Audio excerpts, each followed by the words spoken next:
1470 WOCA. Ocala.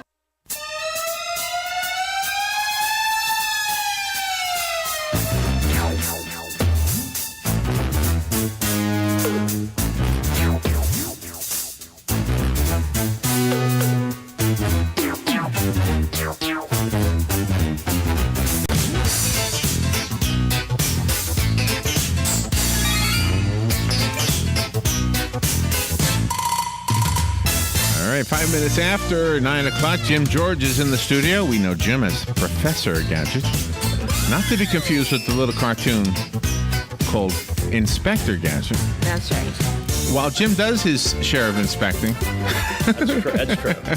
he comes in here to be a professor so that we can learn something about technology, about cable TV. Believe it or not, there's lots to know about that subject and everything in between. Good morning, Jim. How you Good doing? morning. Something new every day, right? Something new every day. There's an app for that. Every day I hear this thing, there's an app for that. Whatever it is, there's an app for it. Exactly. The app for everything, right?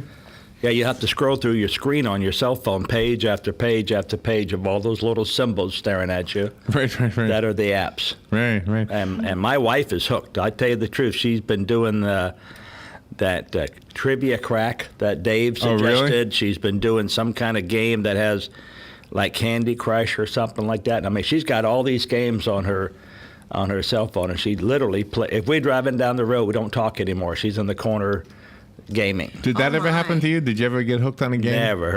Not even. See, the one that got hooked on. Let's see.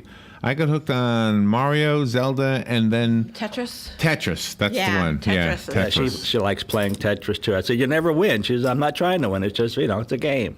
It's a frustrating game. Yeah. But, that's people with addictive habits. I don't have any addictive habits. Nothing at all. I used to bite my nails when I was younger, but I got out of that habit. I don't know how my mom used to put Tabasco on my fingers, everything, and I still chewed my nails. But I think when I matured, whatever it is. I had a cat that would lick my fingers when I slept. Mm-hmm. So I put Vicks Vapor Rub on my fingers, boy. and that put an end to that. I bet. Yeah. That's the But then when I went to scratch myself, Oh, yeah. that put an end to that. Be careful where you scratch. Just thought Yeah, it I'd, can hurt your eyes. yeah, and other areas. Yeah. It just becomes very bright. It's like, whoa, who turned the lights on? Yeah. I'm up now. Oh, well, that's depending where you scratch at. Yeah. Oh, boy. We got to change the subject now. Well, you had some seminars that you're going to be going to and learning and also instructing.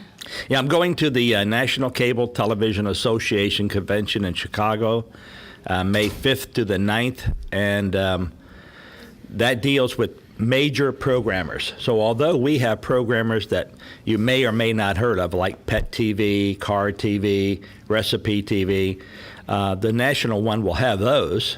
They're called over-the-top channels, and they'll also have the mainstream channels. HBO will be there, Showtime will be there, ESPN will be there, and it's a major, major show. I mean, just to get into the floor, the look around is $700 just to get in. Wow. Wow. That doesn't include any of the facilities as far as breakfast meetings or lunch meetings or anything. But if you have a full ticket, which costs about $3,000, then of course you're invited to all the luncheons and everything else. But I'm just going to meet with the programmers, and hopefully, if we're very lucky, we'll come back with some major signed contracts. We already have our manufacturer in place now as far as equipment. So once we get the programming, we'll be probably launching here real soon. I mean, we could launch today if we wanted to, but we can only launch with like 20 or 30 channels. We want to launch with about 120 Right. channels. The International Film Festival that's going on right now Yes. features filmmakers who are considered independent or indie, right? Right. Is there a channel that's dedicated to indie filmmakers? There is. What is it called? Well, it is the Independent Film Channel. Oh, okay. Yeah. And so these guys could get their films on that channel. They could. And then there's a Sundance Channel. Now, how does that actually benefit the filmmaker? Do they get paid when their movie They gets do. played? They do get paid for it. Plus, it's really in the aftermarket where people will rent the movies, those type of things. Oh, In other okay. words, if it appears on Sundance, And Sundance has certain days and certain hours where a lot of the smaller independent, they call them short films and such as that will run. Right. And then if you like it, you can go online and you can download it, and you can pay a small fee. It's like $2. You could rent the CD if it ever comes to be a CD, because a lot of the, if you did your own video, for instance, you may do your own copy. In other words, they can only buy it from you. But you're listed on the Sundance channel. Right, And right. they click on it, and it comes to Larry, and you say yes, and you sell one for $5, let's say, and that's including shipment or Is whatever. that right? Yeah. Is that right? Or the download. You know, we have our music through CD Baby, and there's actually something called DVD Baby. Yeah. So an independent filmmaker could put his or her movie online and have it available that way. Exactly. Now, the newest news right now is that about 4 years ago, there was a company that wanted to launch, and what they wanted to do was to buy airwaves, that is certain frequencies, that the FCC would sell them. So in other words, nothing's free anymore. Even the airwaves, you have to pay for them. Right. And they wanted to do TV to your home the same way satellite does, but instead of having to have a satellite dish, it's broadcast terrestrially. And they raised about $4.5 billion in the venture area and purchased the frequencies for about $2 billion. Wow. And then after they did that, they applied to use those frequencies for TV, and the FCC said no. Oh. And they said the reason no is because those frequencies would interfere with your GPS. So if you were in a car and you had a Magellan or a Garmin, wow. and you're looking at satellites, Oh, wow. your Garmin would not be able to talk to the satellite because the terrestrial frequency was so close to the same frequency that the satellites broadcast. Isn't that something? So they went into bankruptcy, and they stayed in bankruptcy for about 2 years. And about a year and a half ago, Charlie Erkin, the owner of Dish, offered to buy them for $2.2 billion, and they did not sell it. And then recently came out of bankruptcy, where they still have about $4.5 billion, and now they petitioned the FCC for a different frequency, and they're waiting for the FCC to confirm. If the FCC confirms, that is going to major boost TV viewing for the whole world, starting with the U.S. Because what it will mean is more TV. I think we watch too much already, don't we? More ways of receiving the TV. Oh, I see. Okay. In other words, you can receive it by satellite. You can receive it by internet. You can receive it by coaxial cable. You can receive it by fiber. Now you can receive it by wireless. So they will have these little antennas that are about the size of your cell phone, and you'll put it on your window, and it will not only receive it, but it will amplify it and send it the rest of the way inside your house. And if you have a smart TV that has wireless attachment, you'll watch TV. So Wow. Something you just reminded me of something. On Monday, Matt Gibbs, who does the car show, Yep. he was talking about one of his callers called up and said something. The way your car knows that your tires need air with the newer cars, my car doesn't have this, but there's a device in the tires that sends a signal to your computer in your car, and that transmission is basically radio frequency. Yes. Okay. If you have a tinted windshield, it will interfere with that. Did you ever know? I know that. And Matt was saying that that little that stick-on thing that you pay for your tolls with. Yeah. If you have a tinted windshield, or you put that over the tinted area, it won't read it. You'll go through the toll booth and it'll take a picture of your license plate and you'll get a ticket. Oh my gosh. Yeah. So Well, I have a tinted windshield, but it's very, very little, so I'm glad because I use my. and you use it and it works. Oh yeah. My toll roads all the time. Yeah. Well, the technology is such that less and less wires. But think about it, more and more interference.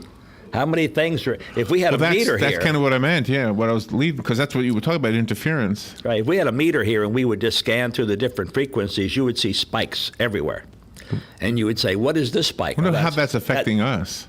Well, it's not affecting us in the sense of humans affecting us, but it's affecting us in case we wanted. connect to something. Uh, In other words, like, remember years ago they wanted to have a refrigerator that was a smart refrigerator. You would tell it how many eggs you had, and then Right. and then you would set it in the refrigerator, and it would know the weight. And as you took eggs out, it would know. it would know, and it would say you're low on eggs. Would it give you an exact reading? Depending on the size, you have to plug it in there. Yeah, We'll be right back. We'll take a little break. This is WOCA. that's a good joke. The weather is brought to you by myfwc.com. Safe boating is no accident. Times of sun and clouds today with a shower with thunderstorm in spots this afternoon and this evening. The high 84 at the coast, 91 inland. Partly cloudy overnight, those 64 inland, 70 at the coast. For tomorrow, times of clouds and sun with a shower and thunderstorm or two around at the afternoon. The high 84 at the coast, 89 inland. For Sunday, mostly cloudy with a couple of showers and a thunderstorm. The high 81 to 85. From the Florida Weather Center, I'm meteorologist Joe Lundberg. So you need a credit card, but how do you choose? Let's compare the big banks to Florida Credit Union. They have rewards, and we do too. They have customer service. Hello, 24/7. They have celebrities. Hey, Danny. But with Florida Credit Union, there's no annual fee, no liability for fraudulent charges, and no 22% interest rates. Choose Florida Credit Union, and you'll not only have a great credit card, but you'll have the support and personal touch that the big banks, well, can't touch. Florida Credit Union, connecting your money to your life. Federally insured by the NCUA. Black Cow composted cow manure is a terrific organic soil amendment. We start with cow manure from dairy farms and then compost it a full 90 days. The result is an all-natural, dark, rich soil amendment that's great for everything you grow. Flowers, vegetables, shrubs, trees, and lawns too. Look for Black Cow in the bright yellow and black bag at your favorite nursery or garden center. Black Cow, the mature manure, Black Cow. Right on the southwestern corner of the square sits one of the finest dining establishments in Florida, Mark's Prime Steakhouse and Seafood Restaurant. Mark's offers big city dining amenities in a charming and small town setting. It's a rare treat to experience both the ambiance and the exquisite cuisine in a friendly atmosphere. Ocala's finest restaurant serves the finest beef, the freshest seafood, premium wines, and naturally fresh vegetables. From valet parking to splendid service, Mark's offers the complete package. Check it out today. Mark's Prime Seafood and Steakhouse Restaurant. Buried under receipts and confusing tax code? Let Crippen & Company help. They work hard to make the tax preparation process as painless as possible. With offices in Ocala and the Villages, their team is dedicated to helping clients with corporate and personal tax returns, bookkeeping for businesses, and estate planning for the future. Crippen & Company crafts a truly customized experience for each client's needs while alleviating stress and creating a big picture of your overall financial health. Call 352-732-4260 or visit crippencpa.com to get started. Putting the local back into radio. 24 hours a day, 365 days a year. WOCA News. Variety. Information. Now. Keep your arms and legs on the inside at all times. Your source for the #1 sports weekends. Fox Sports. Only on 96.3 FM, 1370 AM. Visit the WOCA website at www.woca.com.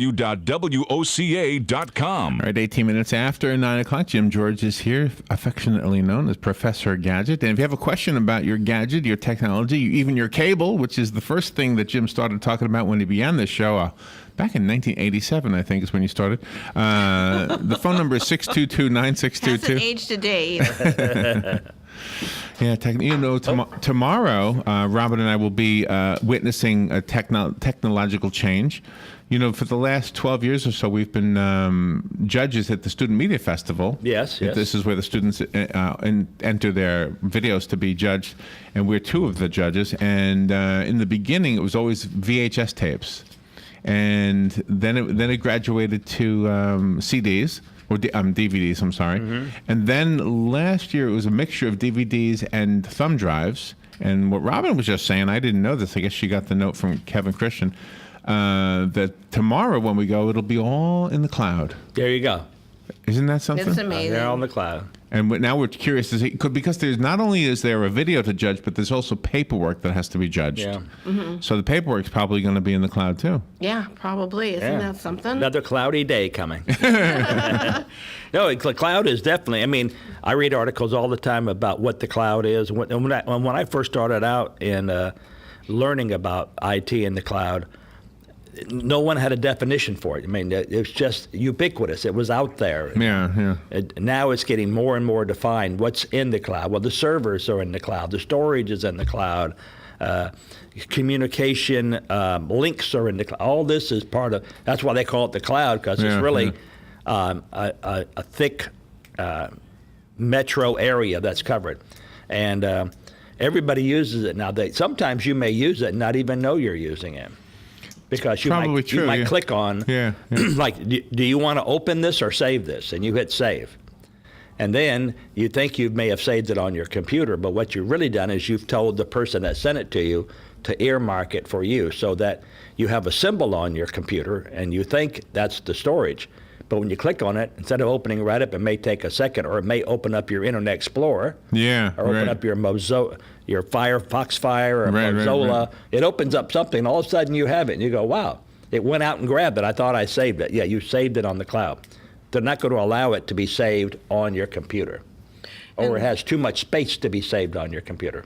And there was just too much megabits.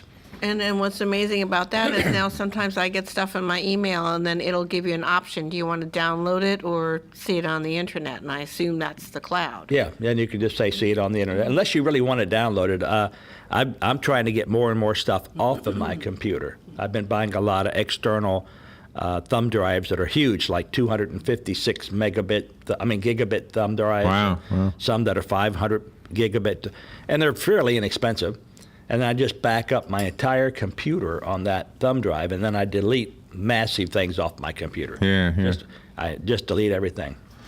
Wow. So is there any technology that you wish would come back? Is there any technology that has been kind of just done away with that you kind of wish would come back? Well, the analog TVs are no longer being made. And you wish they were? Well, no, but I'm just saying that they had a brilliant picture. Now that we're getting close to 4K, we're getting very close to the CR2 tube. I mean, if you had a Zenith or a Sony TV 10 years ago, that was a 51-inch CRT picture, that was one of the most brightest, clearest pictures there was. Really? But it was analog. Now, when you compare that to digital, there's no comparison. But it's not because of the signal as much as it is because of the TV. In other words, the TV doesn't have interlace anymore. You know how it scans the lines? Right. We have 525 lines per second that form on the picture. It's not that way right now. It's not. It's formed differently. It's liquid crystal diodes and the light emitting diodes are just there, and they're on and off by voltage. In other words, if there's 0.01 volt, it's a blue bulb or a blue tint. So it's all voltage controlled, not line of scan lines. That's why you don't have TV repairmen anymore. You can't get your TV repaired. Call around, try and find a TV repairman. Let's see who's on the phone. Good morning. You're on the air with Jim George. Yes. Good morning, people. In regards to radio stations. Are the transmitters located at the studio site or at the tower site or at both sites? Well, that's a good question for Larry. He can tell you exactly. Well, ours is a separate site. We don't have a transmitter here. We have a device that transmits the signal from here to the tower, but the signal you're getting on your radio is coming from the transmitter at the tower, which is near Howard Middle School. Okay. Now, those towers are kind of like lightning rods, and I know lightning is attracted to them.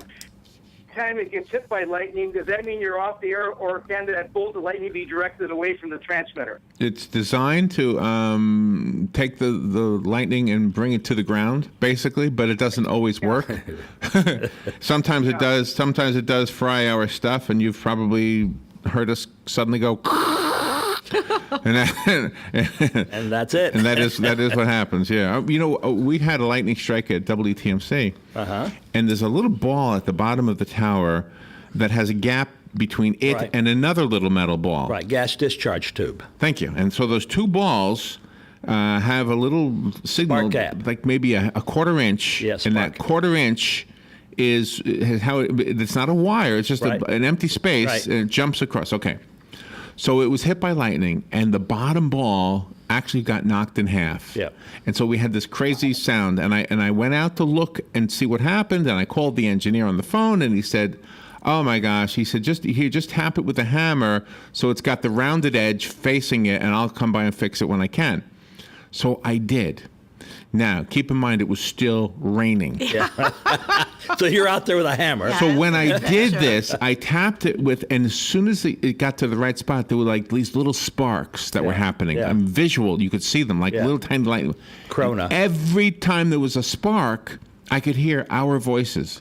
Yeah. Because we were on some tape. We went outside Yeah. because we couldn't be in the studio and on the air. Sure. You know what I mean? And we couldn't be in the back or whatever. So that was an amazing experience. Yes. I probably could have got killed from that thing. You could have. Yeah. God's Well, watching. I'm going to talk to Joel. I think you When, should have your and the inside technology probably is, in your opinion, because right now in the WSA studio and rooms that we record in, Dan has these like buffers on the walls. Mm-hmm. Soon will they be able to make wall panels that like have the buffers built in where you don't even see them on the wall, and it does the same thing to capture the No, sound? you got to break up the airwaves, and that's what this diagram, these foam rubber pads do. You don't want anything to be one plane. You want to have a multiple plane. Oh, so that's why you okay. have a horizontal and a vertical here, and you have spaces in between. Because the sound will hit it and bounce off at 90 degrees. So if it goes into the groove, it bounces. It's hitting the foam. Everything bounces off at 90 degrees. Oh, okay. So that'll stay this way then. Yeah. Oh, interesting. I thought Hugh had another thing to say, but I think he's gone. The phone line is open if you want to call 622-9622. So you know the technology I kind of miss? Record players. I know it's still out there, but they're virtual. Like if you needed a new stylus, it's not that easy to find a stylus. No, it's not easy. But you can. But yeah, the audio buffs or audiophiles, they call them. Yeah.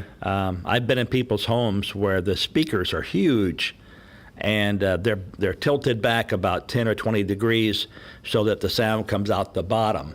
In other words, they don't have the speaker facing you. Oh, yeah, they have the right. speaker facing down, like for the bass. Okay. And the treble is facing up.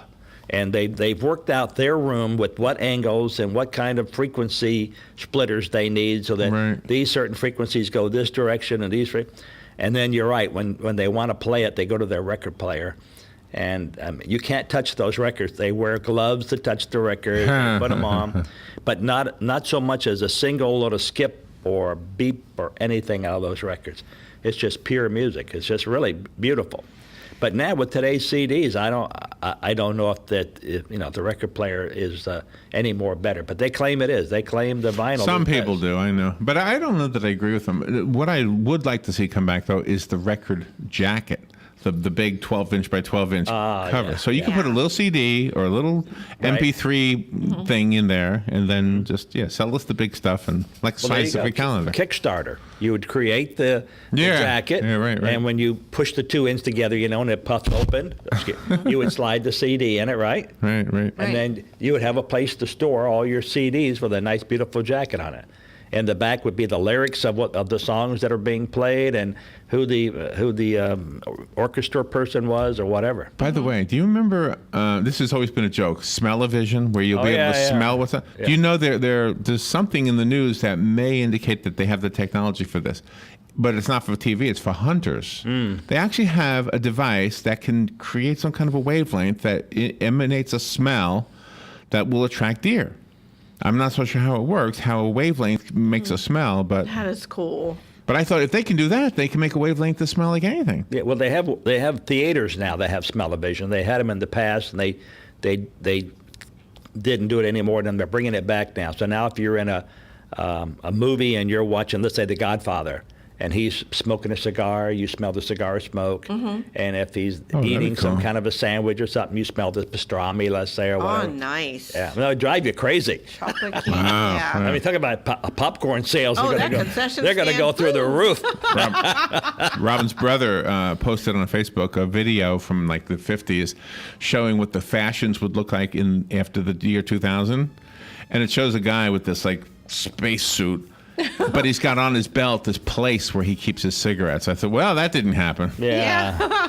No spacesuits. They never figured kids would be wearing their pants low. They didn't figure that. No, not at all. Walk like penguins. Yeah, they are. Jim, you're always a fun show. What's your phone number? 854-9795. Thank you, Jim. Thank you. Are you going to the movies? I am not. No. I am not. This is my work weekend. My wife has told me I will work like a dog this weekend. Work like a dog. Oh, man. I hope you get paid like a dog. There should be some treats now. That's right. Huh? Doggy treats.